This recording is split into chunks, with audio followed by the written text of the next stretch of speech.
M here, no need to fear. ये मैं नहीं, ये आपका होगा, क्योंकि अगर आप इस चैनल में हो तो आपको डरने की कोई जरूरत नहीं, क्योंकि मैं आ गया हूँ पढ़ाने। तो गाइस, जैसा कि आपको पता ही है, आज का अपना टॉपिक है पावर शेयरिंग पार्ट 3। इसके पहले 2 पार्ट हो चुके हैं, जैसा कि आपको पता ही है, और जिन्होंने भी वो 2 पार्ट नहीं देखे तो पहले जाकर वो देख लीजिए, उनका लिंक आपको डिस्क्रिप्शन बॉक्स में मिल जाएगा। चलो शुरू करते हैं।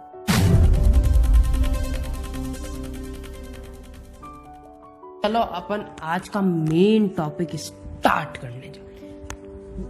करने से पहले मैं कह दूं गाइस, थोड़ा सा रिकैप ले लेते हैं।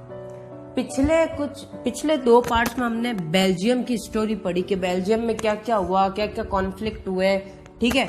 अब अपन श्रीलंका की देखते हैं और इन 2 कंट्रीज से हमें क्या सीखने को मिला वो भी देखेंगे। अब देखना, श्रीलंका का मैप है जो आपके सामने दिख रहा है, ठीक है। और जो ग्रीन कलर है ना, ग्रीन कलर से जो हाईलाइटेड है ना, उधर एक कम्युनिटी रहती थी जिनको क्या बोला जाता था, तमिल कम्युनिटी, ठीक है। और जो येलो से बनी हुई है ना, जो येलो से कलर्ड है, उधर क्या मेजॉरिटी में एक कम्युनिटी रहती थी जिसके बारे में हम पढ़ेंगे, चिंता मत करो। उस कम्युनिटी का नाम था सिन्हाला कम्युनिटी, ठीक है। तो अब श्रीलंका में एक्चुअली हो क्या रहा था वो स्टार्ट करने से पहले अपन थोड़ा सा श्रीलंका का इंट्रोडक्शन दे देते हैं कि श्रीलंका कैसी कंट्री है, क्या है, कैसी है, कितनी छोटी। हम सबको पता है एक छोटा सा प्यारा सा देश है Sri Lanka, few kilometres away from Tamil Nadu. India का नेबरिंग कंट्री भी है, और अपना जो तमिलनाडु है ना, उससे कुछ ही किलोमीटर दूर क्या है, श्रीलंका, ठीक है। अब its population is about 2 crore, about the population of Haryana. इसकी जो पॉपुलेशन है ना, टोटल पॉपुलेशन, वो कितनी है, 2 करोड़ है, करीब अपने हरियाणा के बराबर, ठीक है। और बेल्जियम की डबल पॉपुलेशन है। बेल्जियम की कितनी थी, 1 करोड़ थी, अपन ने पढ़ा है गाइस, ठीक है, कंफ्यूज मत होना। अब थोड़ा इंपॉर्टेंट पॉइंट आता है, देखना, यहाँ से अपना स्टार्ट होगी कहानी।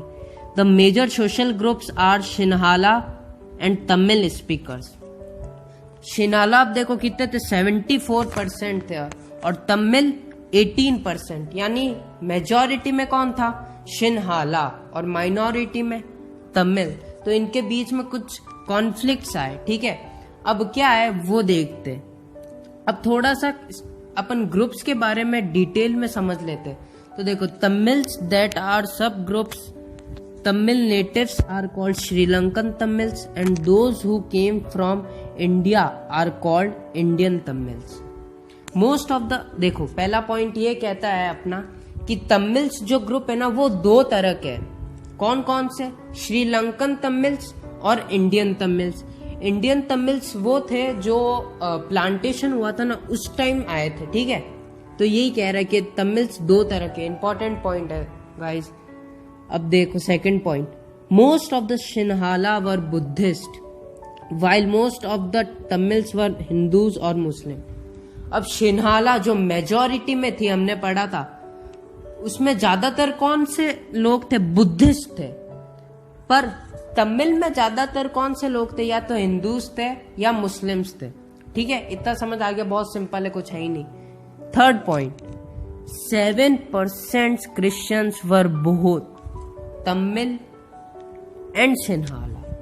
अब देखो, अभी अपन ने क्या पढ़ा, ये सब 2 पॉइंट पढ़े। अब देखना, तीसरा पॉइंट ये कह रहा है कि 7% कौन से थे, तमिल भी थे, सिन्हाला भी थे। कौन, क्रिश्चियंस। 7% क्रिश्चियंस दोनों थे, तमिल भी थे और सिन्हाला भी थे। तो अब आगे आता है कि एक्चुअली में श्रीलंका में हुआ क्या था, ठीक है। तो एक्चुअली में क्या हुआ था वो अपन देखते हैं, ठीक है। ओके, तो स्टार्ट करते हैं पहले पॉइंट से। The leaders of Sinhala community sought to secure dominance over government because of its majority। अब ये क्या कह रहा है, सिन्हाला कैसी थी, सिन्हाला जो कम्युनिटी थी वो कैसी थी, मेजॉरिटी में थी। तो अब वो क्या सोचती थी कि हम मेजॉरिटी में तो हम ही क्यों ना गवर्नमेंट बना ले, हम ही डोमिनेंस करें उनके ऊपर। ये ऑफ कोर्स है, सबके दिमाग में आएगा जो मेजॉरिटी में होंगे। अब second point, government adopted a series of majority measures to establish Sinhala supremacy. अब क्या हुआ कि गवर्नमेंट ने क्या अडॉप्ट कर लिया था, मेजॉरिटी। अब ये क्या होती है, इसमें ये देखो, ये जो वर्ड मैं इसका मतलब समझा रहा हूं, इसमें ऐसी कम्युनिटी जो मेजॉरिटी में है वो क्या कंट्री को रूल करेगी, और उस वर्ड को क्या कहा है, मेजॉरिटी। ठीक है, तो श्रीलंका में कौन सी कम्युनिटी थी मेजॉरिटी में, शिन्हाला, बिल्कुल सही। अब third point, in 1956 a act was passed to recognize Sinhala as only official language। ये एक्ट आने से पहले श्रीलंका में दो लैंग्वेज ऑफिशियल मानी जाती थी, एक तो शिन्हाला और एक तमिल। पर शिन्हाला डोमिनेंस आने के बाद, शिन्हाला जब डोमिनेंस में आई उसके बाद एक एक्ट पास किया जिसमें केवल एक ही ऑफिशियल लैंग्वेज थी, कौन सी, शिन्हाला। ठीक है, फोर्थ पॉइंट, इजी है ना guys? Okay, the government followed those policies that favoured Sinhala for nice position and government jobs. अब गवर्नमेंट भी शिन्हाला के साथ ही थी, तो वो ऐसी पॉलिसीज निकालती थी जिससे शिन्हाला को अच्छी जॉब्स मिले, गवर्नमेंट जॉब्स मिले, एक अच्छी पोजीशन मिले। ठीक है, तो ये सब क्या हो रहा था श्रीलंका में। Fifth point, a new constitution was form that state shall protect and foster Buddhism. अब बुद्धिज्म क्या शिन्हाला में आता है, तो बुद्धिज्म को बचाने के लिए या उनको और राइट्स देने के लिए कॉन्स्टिट्यूशन बनाए गए। ठीक है, अब इन सब का इफेक्ट क्या हुआ, भाई एक चीज गलत हो रही है तो दूसरे वाला गलत थोड़ी ना होने देगा, तो तमिल्स ने भी स्टार्ट किया। अब क्या स्टार्ट किया वो देखते, इफेक्ट्स ऑफ मेजॉरिटी। देखना, तमिल्स स्टार्टिंग अपोजिंग मेजॉरिटिज्म। ये जो अभी मैंने सब पॉइंट्स बताए ना, 5 पॉइंट्स के, ये हो रहा था, ये डोमिनेंस, शिन्हाला डोमिनेंस में आ गई, गवर्नमेंट ऐसी ऐसी पॉलिसीज निकालने लग गई, कॉन्स्टिट्यूशन चेंज हुआ, ये सब। तो इससे तमिल्स को तो कोई बेनिफिट हो नहीं रहा था, तो तमिल्स क्या है, इनके खिलाफ अपोज हो गई कि ये नहीं होना चाहिए, ऐसा, ये तो गलत है। तो अब इससे क्या हुआ, इससे कॉन्फ्लिक्ट हुए, किनके बीच में, तमिल्स और शिन्हाला के बीच में कॉन्फ्लिक्ट हुए। अब तमिल्स क्या डिमांड कर रही थी, देखो थर्ड पॉइंट देखते, Tamils demanded for independent Tamil Eelam in the northern and the eastern parts of Sri Lanka. अब थोड़ा इधर मैंने मैप लिया है ताकि आपको अच्छे से समझ आ जाए। देखो पहले मैंने क्या बताया, ये जो ग्रीन से बना हुआ है, इधर कौन, तमिल्स रहते थे। ठीक है, तो तमिल्स ने डिमांड की कि ये जो ग्रीन ग्रीन है ना, ये इतना नॉर्थ, ये इसको क्या एक अलग ही कंट्री बना दो। ठीक है, क्यों, क्योंकि शिन्हाला बहुत ज्यादा डोमिनेंस कर रही थी, तमिल्स की बात नहीं मान रही थी, इसलिए। फिर क्या हुआ, फोर्थ पॉइंट, तमिल मिलिटेंट्स वर फॉर्म।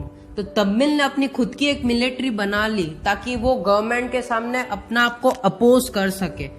तो अब इससे क्या हुआ, ना एक रुका ना दो रुके, दोनों शिन्हाला तमिल आपस में भिड़ने लग गए। अब इससे क्या हुआ, सिविल वॉर कॉज हो गई।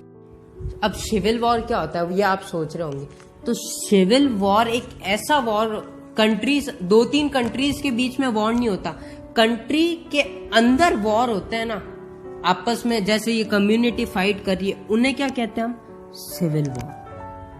ठीक है, अब 6th point, as a result thousands of people of both the country were killed and many were forced to leave country.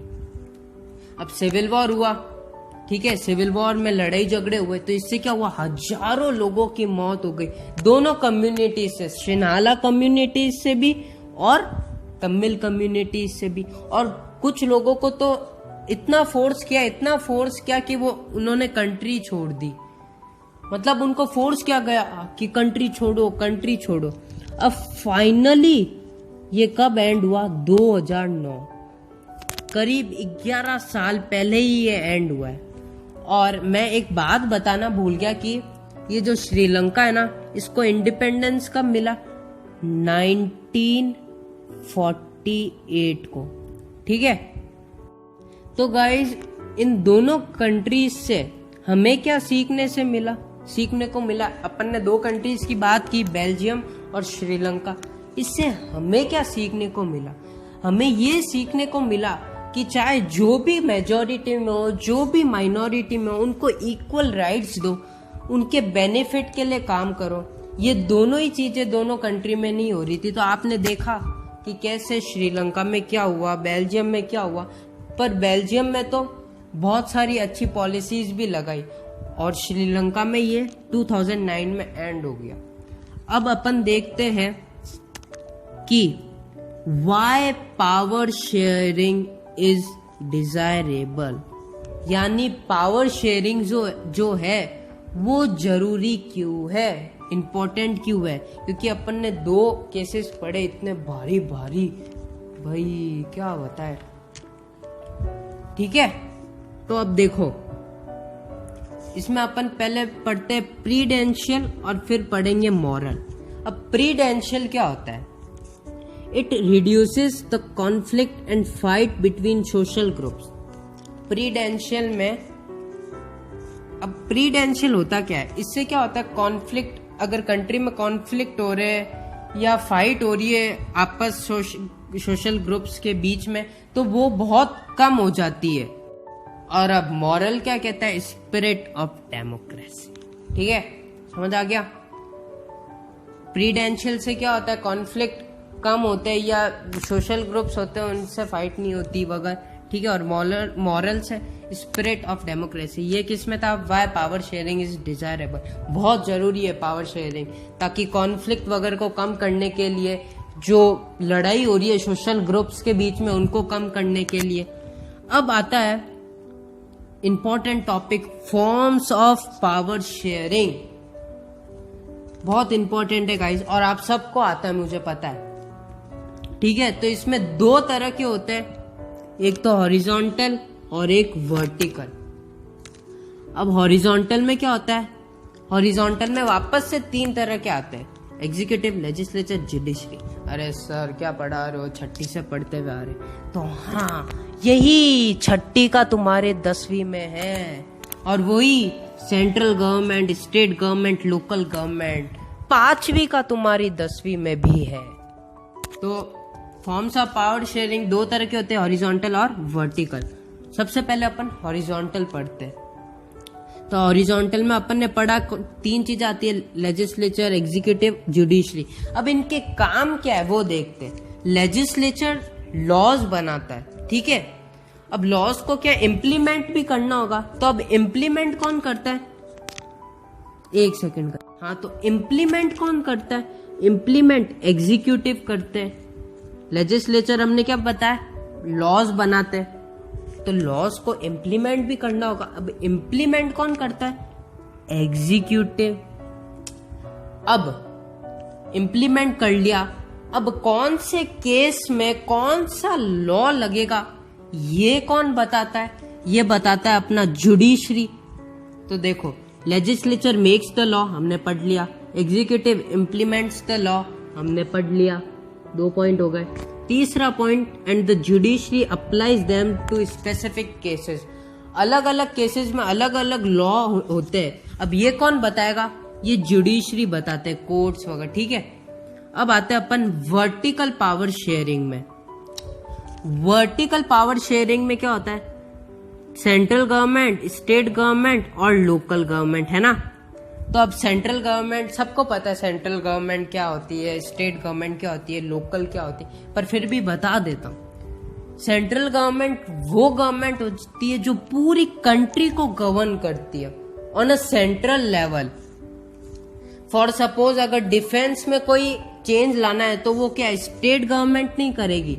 Country के डिफेंस में अगर कोई चेंज लाना है तो वो स्टेट गवर्नमेंट थोड़ी ना करेगी भैया, वो तो कौन करेगी? सेंट्रल गवर्नमेंट करेगी, ठीक है। ऐसे ही कोई, अब जैसे लद्दाख में अगर कोई डिफेंस के लिए रोड बनानी है तो स्टेट गवर्नमेंट थोड़ी ना करेगी, ये सब काम सेंट्रल गवर्नमेंट का है। तो जो काम सेंट्रल लेवल पे होते हैं वो क्या कहलाती है, सेंट्रल गवर्नमेंट। अब आता है स्टेट गवर्नमेंट। अब state government governs a specific state. अब स्टेट गवर्नमेंट जिस स्टेट में इलेक्ट हुई थी और जिस इलेक्ट में जीती है, जैसे सपोज राजस्थान में जीती है, ठीक है, सपोज राजस्थान में जीती है, जीत गई इलेक्शन, तो वो केवल अपने राजस्थान का ही देखेगा, हाँ राजस्थान में ये कमी है तो इसको डेवलप करना है। अब राजस्थान में जो गवर्नमेंट है वो महाराष्ट्र का थोड़ी ना देखेगी, तो इस गवर्नमेंट को कहते हैं state government. For example Rajasthan government, Maharashtra government etcetera. अब तीसरी कौन सी गवर्नमेंट होती है, local government. Local government governs the specific area, for example municipality, panchayat etcetera. ठीक है, इतना समझ आ गया होगा, ठीक है। एक सेंट्रल गवर्नमेंट को बच्चे और भी नाम से जानते हैं, जिनका क्या नाम है, यूनियन। क्या नाम है, यूनियन गवर्नमेंट। चलो अब अपन आगे चलते हैं, ठीक है। कुछ एक्स्ट्रा पॉइंट देखते हैं अपन। एक्स्ट्रा पॉइंट क्या है, पावर में be shared among different social groups. कि भैया पावर जो होती है ना वो अलग अलग सोशल ग्रुप्स में भी शेयर्ड होती है, ठीक है। Power sharing arrangements can also be seen in the way of political parties, pressure groups etcetera. Power sharing जो होती है ना वो हमें पॉलिटिकल पार्टीज में भी दिखती है, प्रेशर ग्रुप्स में भी दिखती है, ठीक है। तो गाइस ये चैप्टर होता है अपना फिनिश।